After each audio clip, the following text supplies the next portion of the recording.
Local 4 News begins right now with a breaking news alert. And that breaking news is happening in Monroe County, where a standoff that shut down I-75 for hours has just ended peacefully along the Michigan-Ohio border.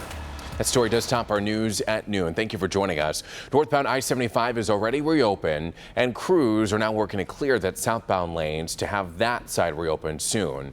The standoff closed both directions during the morning commute from Luna Pier Road to South Otter Creek Road. Let's get out right to our Jason Colthorpe. He joins us live now this afternoon. And Jason, this all started in Oakland County.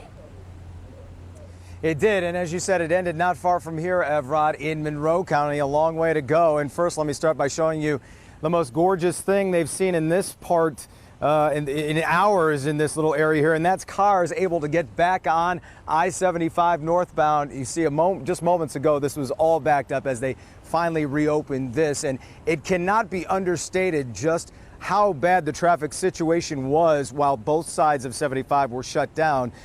Countless numbers of semis, along with passenger cars, rerouted onto access roads and side streets and back roads. And believe me, we saw a lot of back roads as we made our way down here.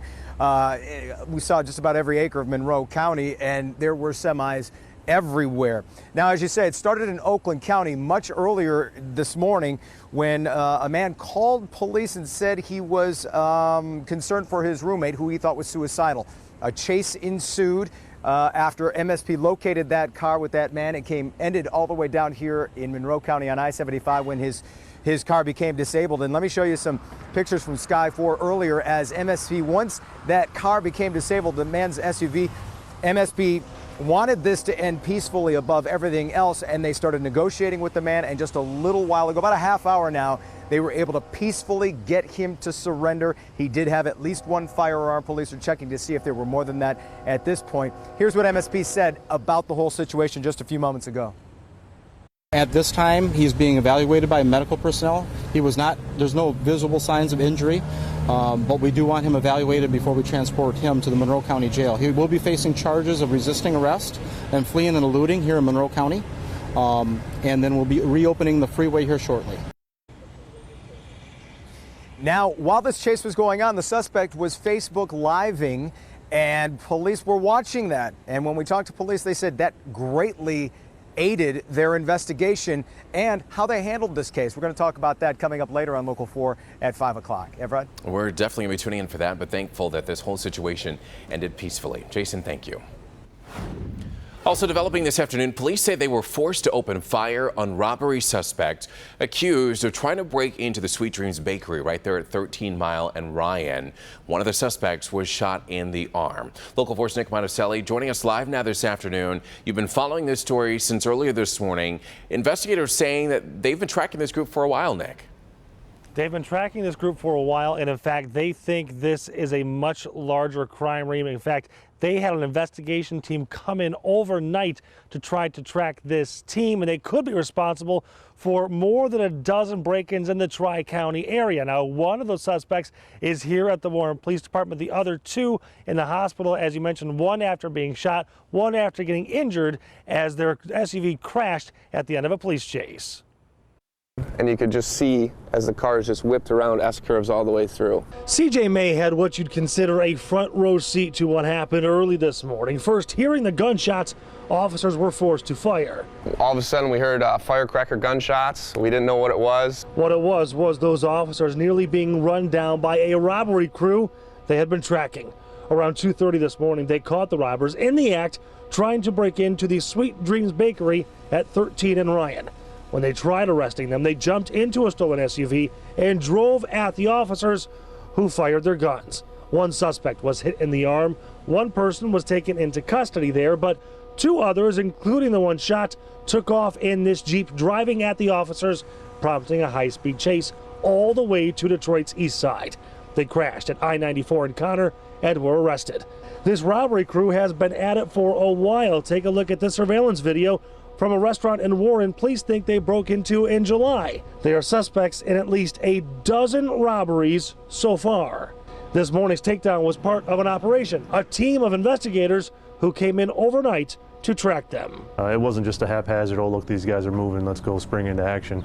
There was some active surveillance that had taken place over a period of days, and then, you know, they, through their surveillance, they were able to follow them through a couple different cities in Macomb County. Now, we have learned that it was actually more than the Warren Police Department that fired their weapons. Officers from other agencies were involved in that as well, but Warren doesn't want to give out that information just yet. And something else to keep in mind, they say this was a fairly sophisticated robbery crew, and they likely rotated members of their crew for each hit. So there's a very good chance that they don't have everyone in custody just yet. So if you know anything about this, you're asked to call the Warren Police Department. Well, you're live here in Warren. Nick Monticelli, Local 4. All righty, Nick, thank you for the update. Well, if you haven't been outside at all today, it's definitely a day to do just that. Taking a look at the Detroit skyline. Beautiful view there, Brandon. I got a chance to go outside a couple times so far earlier this morning, and it's a picture-perfect day in my opinion. Well, I'm surprised you came back. Me too. It's one of those days you want to be out, and we have a little change coming tomorrow, so we want to enjoy this one here. A nice blend of sunshine and some mid and high level clouds, but the humidity is down once again. 80 at Metro and City Airport on the east side. 81 right now in Ann Arbor. It's 79 up in Lapeer and also in Pontiac. Afternoon baseball today at Comerica Park. And don't forget the sunscreen. I know a lot of you are either watching from home or not going to the game, but this applies to all of us this afternoon. Sun and clouds with 80 to 84 degrees this afternoon. Some a little bit warmer, but the humidity is low, and the sun will get through those high clouds and burn you if you don't have the sunscreen on, so make sure you apply and reapply. A dry day Thursday, but wet weather comes back on Friday, and we're going to take a look at the timing of that. A couple of rounds of rain in the future. Brandon, we'll check back in with you. Let's talk about this fiery wreck that left I-75 and M59 closed. Well, it has since been cleared, but we do want to show you video from the scene earlier. This was around 7:30 in the morning when it happened on the interstate between South Boulevard and M59 when a truck pulling a trailer hit the median and ruptured the fuel tank, which is what caused this fire. The driver, believe it or not, as you take a look at some of the aftermath there, the driver escaped with only minor injuries. Happening now, the Motor City Medical Mission is at Cobo Center. This is an event offering free dental, optical, and medical screenings with no pre-registration required. Doors are going to close at 5 p.m. today, and then tomorrow doors open at 8 o'clock, and then the event ends at noon. So definitely want to stop by there and get help if you need it. Well, with the first day of school just around the corner, volunteers came together to fill 1,200 book bags. Volunteers with the National Council of Jewish Women were hard at work today in Southfield. They stuffed 1,200 book bags with free school supplies for students who were in need. The book bags were then loaded onto a truck heading to the Jewish Family Service, who will then give away all of those book bags in time for the first day of class. And we certainly appreciate the work that they do here in our community. Still ahead here on Local 4 News at noon, a city council meeting is suddenly interrupted after an explosion in the back. And there's video that captures the moment a purse catches on fire. And one day after her mother broke down in tears in the courtroom, Taylor Swift herself takes the stand to talk about the day she was allegedly groped by a DJ. But first, North Korea announcing a detailed plan to launch missiles this month, in fact, towards the U.S. territory of Guam. We'll tell you how other areas in that region are responding to the latest threat. It's easy to... Welcome back. Developing now at noon, South Korea has vowed a strong reaction if North Korea goes through with its plan to launch missiles this month towards the U.S. Pacific territory. It's called the world's most dangerous border, and it's a little more dangerous today. A war of words threatening to reignite the war that never finished here. 30,000 American troops among millions in the firing line. From North Korea, the latest show of defiance, chanting ritual hatred of America and loyalty to Kim Jong-un and the nuclear weapons he says protects them from Donald Trump's fiery threat. A threat his military calls a load of nonsense, warning that only absolute force can work on him. People here in South Korea are used to fiery rhetoric from North Korea, but never from an American president until now. Views here divided. I thought it's very irresponsible and selfish. I was quite shocked. I think it's a good response. The war on words, putting this city on edge. Like the American troops here to protect them, they've lived for decades with threats from the north. But in any conflict, they'd likely be the first casualty. The unthinkable, this morning perhaps just a little closer. And South Korea's president saying today, stop ratcheting up the tension. That's a message publicly directed at the north, but it's a message many in Asia are also directing at President Trump. Back to you. Back here a little closer to home, pop star Taylor Swift has taken the stand in her lawsuit, claiming that she was groped by a radio DJ. You might remember Swift's mother testified just yesterday that she sees something horribly wrong with the image that shows the radio DJ groping her before the concert back in 2013. Now, Swift testified today that, quote, it was a definite grab, a very long grab. DJ David Mueller sued Swift, claiming that she falsely accused him of groping her, which caused him to be fired from his job at the radio station. A woman is left with burns after a city council meeting in Nevada turns to chaos. It was a normal meeting until the woman's purse, as you can see there, bursts into flames. Fire officials believe that it was a battery inside of the purse that somehow caught fire, which caused it to ignite so quickly. One of the directors at the meeting rushed to help the woman as frightened witnesses cleared the area. Here's part of her shirt that was that I tore off her. She was kind of like in shock because it happened so fast, and she was on fire, her purse was on fire, and it was kind of a crazy scene. Crazy to say the least. The woman was treated there at the scene. She was then sent home. As for the hall, it was left with scorch marks in the carpet, but fortunately no one else was hurt. New at noon. It sounds almost too good to be true. Delta Airlines giving away tickets. Is it in fact a great deal or a scam that you need to watch out for? Help me. All right, Hank, coming up next. Also, some wet weather across the western part of the state.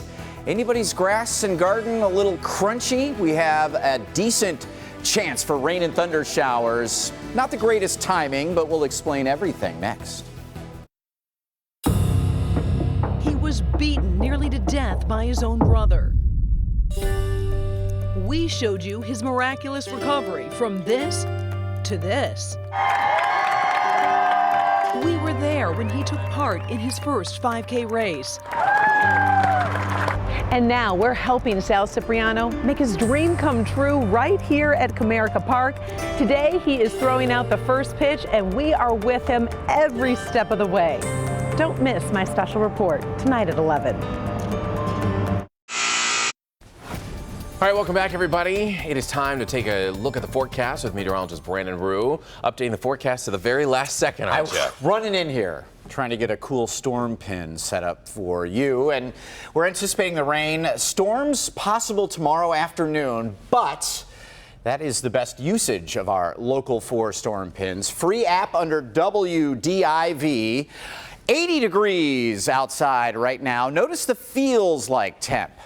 Also, 80. The humidity, like the last couple of days, barely anything to talk about there. It's dry. It will be a different story this time tomorrow. Southeast winds at 9. And the forecast today really looks good, a lot like the last couple of days. 84 with low humidity, a nice mix of sun and high clouds. 66 overnight. Again, we have an afternoon Tigers game today. No threats for any wild weather. Showers hold off through the overnight. There's an old farmer saying dry begets dry. Round 1 coming in tomorrow morning is going to struggle because of the dry air in place. It'll get eaten up, evaporated by this dry air. You see the high clouds streaming in. Western lower Michigan and the UP getting some showers, but again, this is going north of us and a lot of this evaporating. Warm front on the way first, so we will feel the humidity tomorrow. In between rain shower chances, 80, muggy, kind of nasty, and then that cold front comes through tomorrow afternoon. as a better spark for some of those showers and storms. Here's a look through the afternoon and early evening today. We're in good shape. Overnight, just watch that wet weather fizzle out. We still expect a couple of showers to maintain through the morning, and so the morning drive could be a little slippery for some, although again, the first round kind of setting the stage, a lot of it dries out, but it helps to saturate the atmosphere for round 2, which should get going again sometime after 2 or 3 o'clock on your Friday afternoon. And then that front comes through on Saturday. We're looking at conditions starting out cloudy. An isolated shower or two during the morning hours on Saturday. But here at noon, you can see the last frame of our model starting to see some clearing heading into the afternoon hours. So tomorrow really need this to happen. You know how dry everything has been, and looking ahead the next 7 to 10 days, not a whole lot of action out there. So good chance tomorrow, especially in the afternoon hours. The weekend, we start with clouds and then we clear things up a little bit through the afternoon hours on Saturday. Looks decent. Sunday, upper 70s to near 80, and Monday, Tuesday, Wednesday, we're back into the 80s and back into very dry weather.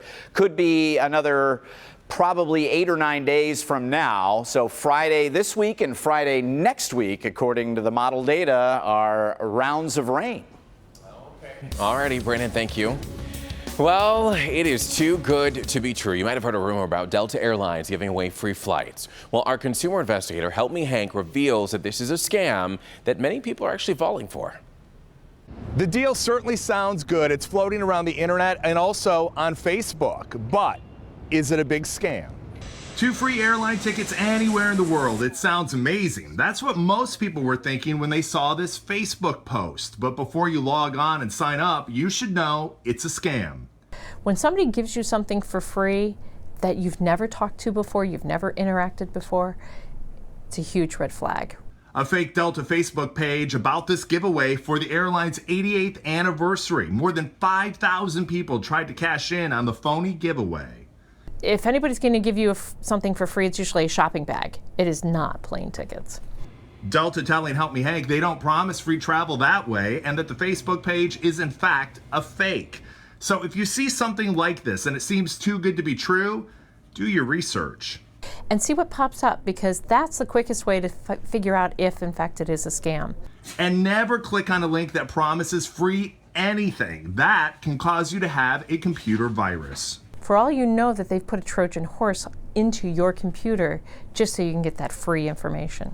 And we have more information about this story and also the other internet scams that you need to pay attention to. You'll find all the information on the Help Me Hank page at clickondetroit.com. I'm Hank Winchester. Back to you. Good advice, Hank. Thank you. Still ahead, a baby whale puts on a show at a California harbor. Up next, the new video that shows the whale swimming up to paddle boarders and kayakers when we come back. 100.3. All right, finally here at noon, people out at the beach in California were treated to a very unexpected show in Point Harbor, and video shows it all as it happened. Yeah, take a look and you can see that a whale is greeting some paddle boarders right by the buoy zone. Dozens gathered to catch a glimpse of the baby whale. Authorities say the big baby whale didn't appear to be in distress, just a little lost, as gray whales are usually up north this time of year. So eventually they got the whale past the break and out into open water. But it's a memorable trip, don't you think? Absolutely. I don't think you'd ever forget a baby whale coming up near you as you're paddleboarding or kayaking. Pretty cool stuff. Have a great day, everybody. We'll see you tomorrow. Changing the weather, but we'll survive.